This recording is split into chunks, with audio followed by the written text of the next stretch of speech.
Hi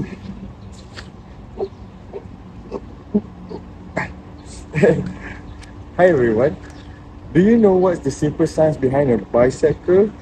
So today we will break down the science and the wisdom behind it.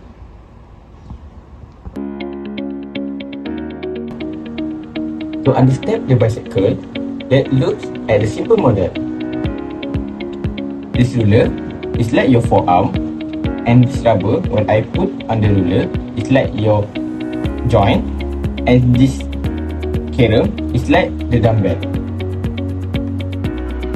Okay, now watch what happens when the weight is far from the pivot.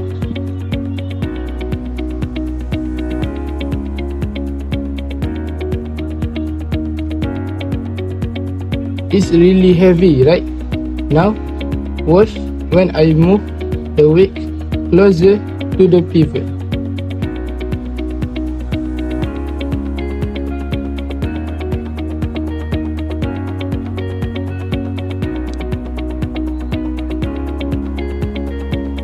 See the difference? The weight didn't change, but the distance from the pivot did. This effect is called a moment.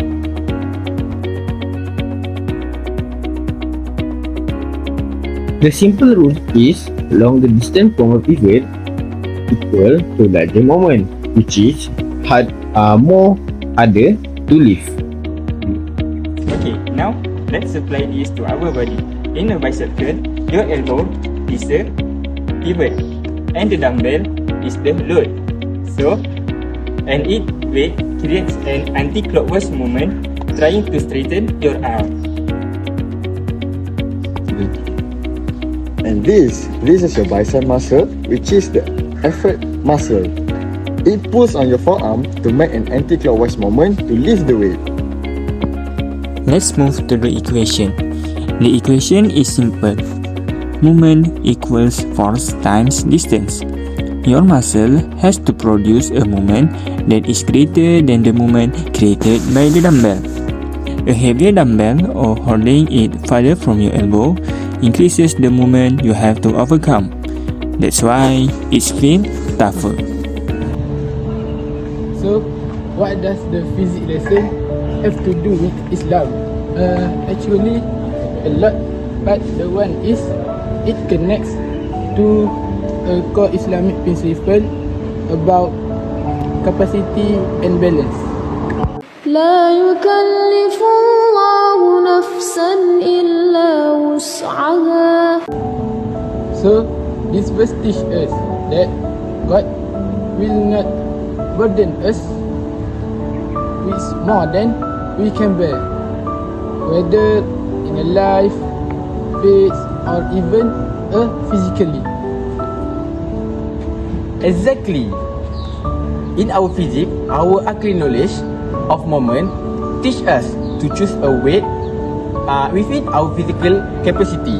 Lifting a weight that have too large a moment can cause injury. It's a practical way of respecting body and limits that Allah give us.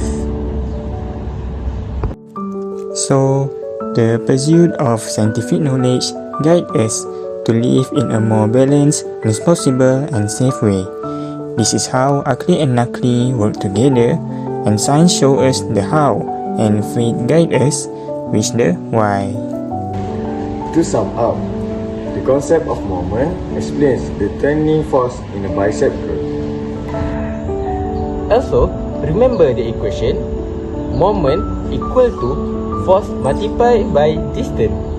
And the spiritual lesson is to live within a balanced capacity that Allah has granted us.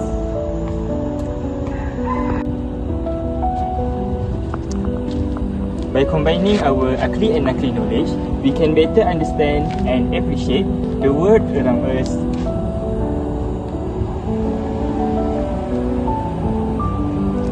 And place